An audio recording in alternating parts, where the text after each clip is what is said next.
SBY turun gunung, rivalitas Partai Demokrat dan PDI Perjuangan kembali memanas.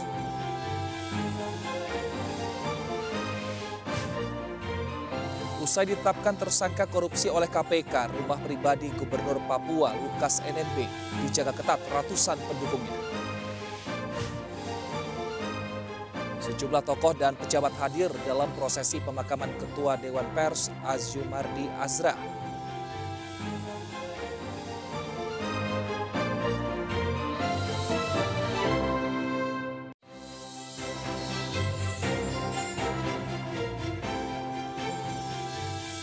Pemirsa, mempertimbangkan situasi keamanan usai Gubernur Papua ditetapkan tersangka korupsi, KPK menyatakan tidak akan menjemput paksa Lukas NMB.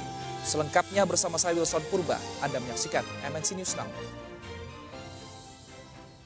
Pemirsa, Mabes Polri menggelar sidang banding atas putusan pemberhentian tidak dengan hormat terhadap Irjen Verdi Sambo. Hasilnya, Komisi Kode Etik menolak banding yang diajukan serta memecat Verdi Sambo tidak dengan hormat.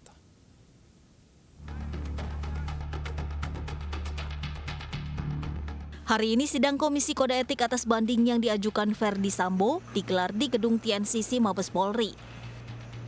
Irwasum Polri Komjen Agung Budi Marioto memimpin langsung jalani sidang pemecatan Verdi Sambo yang berlangsung selama 3 jam dari pukul 10 hingga pukul 13 Senin siang. Hasilnya Komisi Kode Etik dengan suara bulat memutuskan menolak banding yang diajukan Verdi Sambo dan memecat Verdi Sambo tidak dengan hormat dari anggota kepolisian. Keputusan pemecatan Verdi Sambo diambil secara kolektif kolegial oleh seluruh pimpinan sidang Komite Kode Etik. Ya, jadi sidang banding hari ini sudah dilaksanakan dengan waktu kurang lebih sekitar 3 jam ya. Kemudian tadi secara visual ya maupun secara audien tadi sudah disampaikan langsung. Pak Irwasum sebagai Ketua Sidang Komisi Banding bersama 4 anggota, keputusannya adalah kolektif kolegial. Jadi seluruh hakim banding sepakat untuk menolak memori banding yang diajukan oleh Irjen FS. Hasil keputusan ini bersifat final dan mengikat, sehingga tidak ada lagi upaya yang bisa dilakukan Verdi Sambo atas putusan Komisi Etik. Sementara proses administrasi terkait keputusan pada sidang banding ini akan diproses dalam waktu 5 hari sebelum disahkan dan diserahkan secara langsung kepada Verdi Sambo. Dari Jakarta, Tim Liputan iNews melaporkan. Kejaksaan Agung membuka opsi menggabungkan berkas perkara obstruction of justice dalam proses penyidikan pembunuhan mantan ajudan Verdi Sambo. 43 jaksa penuntut umum disiapkan untuk menangani kasus merintangi proses penyidikan tersebut.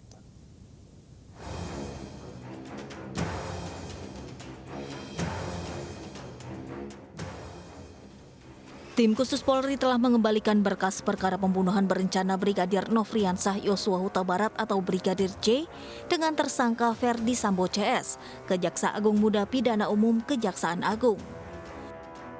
Kelima berkas perkara tersebut adalah Verdi Sambo, Barada Eliezer, Bribka Riki Rizal, Kuat Ma'ruf, dan Putri Chandrawati.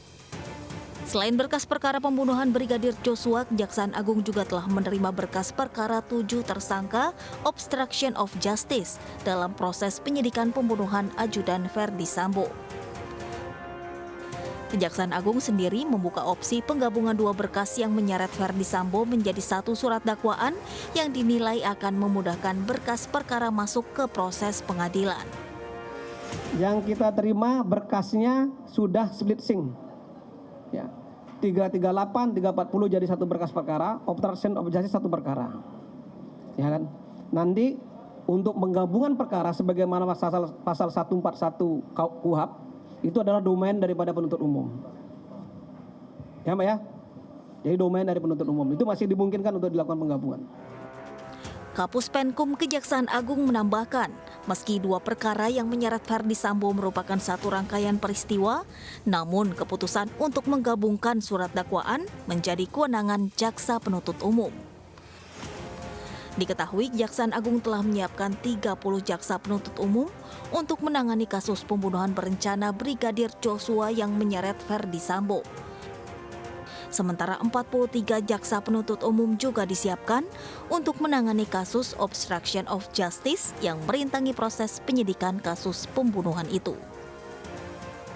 Tim Liputan iNews melaporkan. Banding ditolak pengacara Ferdi Sambo, siapkan langkah hukum lanjutan. Arman Hanis selaku pengacara Ferdi Sambo akan mempelajari putusan banding KKEP. Seperti apa kelanjutannya? Saat ini sudah terhubung dengan Lika Apriliani di Mabes Polri. Selamat sore Lika, ini benarkah pengacara Ferdi Sambo sedang menyiapkan langkah hukum lanjutan dan berkas apa yang disiapkan agar tadi langkah untuk melanjutkan Wilson dan juga pemirsa, kasus ini betul tetap berjalan? Bahwa Arman Hanis ini selaku pengacara dari Ferdi Sambo akan menyiapkan langkah selanjutnya setelah majelis ini menolak permohonan banding dari kliennya yaitu Ferdi Sambo. Namun terkait hal hukum apa yang akan diambil Arman Hanis dan juga tim pengacara ini masih belum dapat dijelaskan dikarenakan Arman Hanis dan juga tim masih akan mempelajari terkait hasil dari putusan banding tersebut dan setelah itu baru akan melakukan tindakan apa yang tepat bagi kliennya sesuai dengan dalam peraturan perundang-undangan. Di mana sebelumnya Ferdi Sambo ini melakukan sidang banding terkait kode etik di mana Ferdi Sambo ini menolak terkait pemecatan secara tidak hormat di mana sidang ini dilakukan kemarin tepatnya pada Senin 19 September 2022. Sidang kode etik ini dipimpin oleh Iwarsum Polri Komjen Agung Budi Marioto dengan keempat anggota majelis lainnya yang sepakat ini memutuskan bahwa menolak permohonan banding tersebut dan hasil dari banding sidang kode etik tersebut bersifat final dan juga memikat. Di mana para komisi juga menyatakan bahwa perbuatan dari Ferdi Sambo yaitu sebagai dalang dari tewasnya Brigadir Joshua ini merupakan perbuatan yang tercela dan pantas untuk dijatuhi hukuman sanksi administrasi yaitu pemecatan secara tidak hormat. Kami dan juga tim awak media yang ada di Barreskrim Polri akan terus memberikan update terbaru terkait kasus yang menewaskan Brigadir Joshua dan akan terus memberikan update terkait langkah hukum apa yang akan dilakukan dari pengacara Ferdi Sambo. Sementara itu, Wilson, kembali ke Anda. Baik, terima kasih Lika Apriliani atas laporan Anda dari Mabes Polri. Selamat bertugas kembali. Pemirsa, dugaan pelecehan seksual dalam kasus pembunuhan Brigadir Joshua hingga kini belum bisa dibuktikan.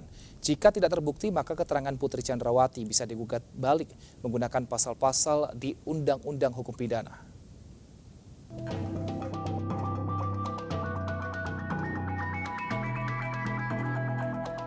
Motif pembunuhan Brigadir Joshua hingga kini masih belum sepenuhnya terpecahkan.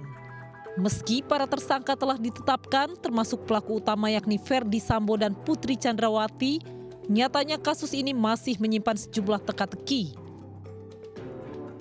Salah satunya misteri pelecehan seksual yang kerap diungkapkan Putri Chandrawati alias PC. Meski seringkali tidak konsisten, namun PC tetap mengaku sebagai korban pelecehan seksual oleh Brigadir Joshua. Nah, dalam kasus ini karena mendiang Brigadir Y sekali lagi sudah tidak ada, maka praktis tidak ada persidangan. Karena tidak ada persidangan, tidak ada vonis.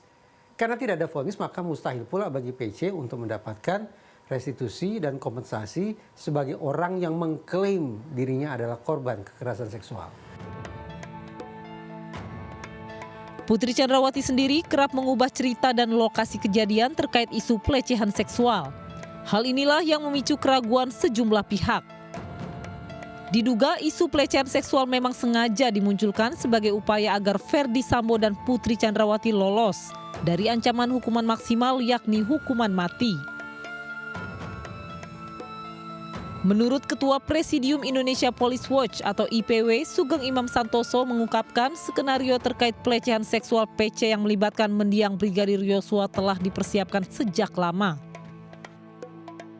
Mereka bukan hanya melontarkan, tetapi ada prakondisi yang dibuat sebelumnya, termasuk membangun cerita di Duren 3 terkait pelecehan di Duren 3. kemudian mempengaruhi sedemikian rupa banyak polisi, termasuk juga komisioner negara, Komnas HAM, LPSK, Komnas Perempuan, dan beberapa LSM, juga Kementerian Wanita ya, untuk mengarahkan memang pelecehan ini ada. Ini adalah satu upaya sistematis nih dari awal. Kasus pelecehan seksual dalam insiden yang menewaskan Brigadir Yosua belum bisa dibuktikan kebenarannya. Sayangnya beberapa pihak justru seakan membenarkan adanya insiden tersebut. Polri sendiri seolah lebih fokus mengulik motif pembunuhan yang terus dikaitkan dengan wacana pelecehan seksual. Mestinya dalam hukum pidana di Indonesia, motif itu bukan menjadi hal utama yang harus dikejar oleh penyidik. Tindakan dan perbuatan yang melakukan menghilangkan nyawa orang lain itu sebenarnya yang dikejar oleh penyidik. Nah, kenapa seolah-olah itu dipaksakan? Kalau saya melihat memang arahnya ini untuk kaitannya dengan motif, supaya motif ini dapat dijadikan alasan peringan nanti. Sikap Putri Chandrawati yang terus mengungkap bahwa dirinya korban pelecehan seksual dinilai perlu dipertanggungjawabkan. Jika tidak terbukti, maka keterangan PC bisa digugat balik menggunakan pasal-pasal di Undang-Undang Hukum Pidana. Isu pelecehan seksual yang terus dihembuskan seolah kian mengaburkan posisi antara korban dan pelaku. Padahal proses hukum sendiri telah jelas menunjukkan bahwa Brigadir Yosua merupakan korban dalam kasus ini. Karena itu Polri dinilai perlu menegaskan kembali posisinya dalam penanganan kasus ini. Jangan sampai hukum kembali tumpul dan keadilan lagi-lagi tidak memihak mereka yang lemah. Ke informasi lain, pemirsa, Bupati Bogor nonaktif Ade Yasin menangis saat menyampaikan pledoi atau nota pembelaan. Ade Yasin juga meminta majelis hakim untuk membebaskannya dalam sidang di Pengadilan Tipikor Bandung Senin kemarin.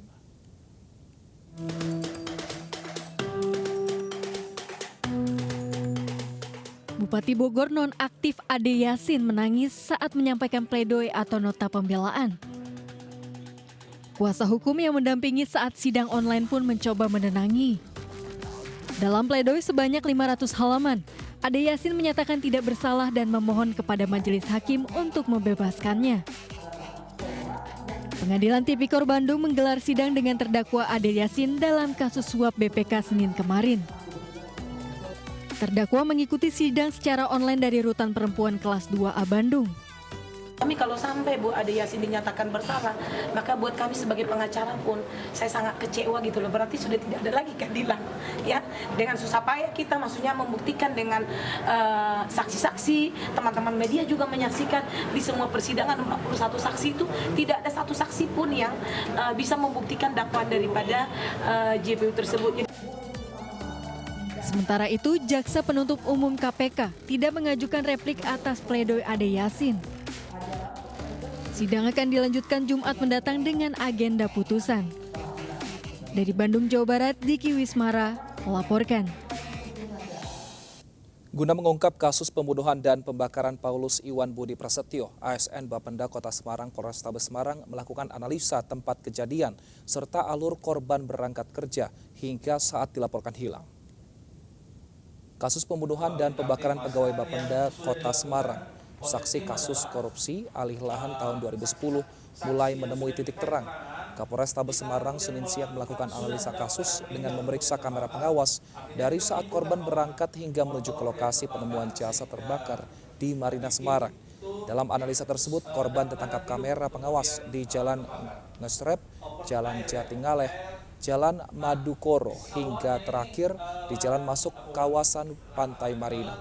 Atas temuan beberapa kamera pengawas yang berhasil mengidentifikasi korban, polisi meyakini korban dibunuh dan dimutilasi pada hari serta tanggal yang dilaporkan hilang, yakni tanggal 24 Agustus 2022 lalu. Ada satu HP yang di TKP itu ikut terbakar. Jadi ini sepertinya bagian daripada perencanaan, bagian daripada untuk menghilangkan barang bukti, dibakar, kemudian di tempat yang oleh masyarakat umum jarang tersentuh. SBY akan turun gunung pada pemilu 2024. Dialognya akan kami hadirkan usai jeda, tetap bersama kami.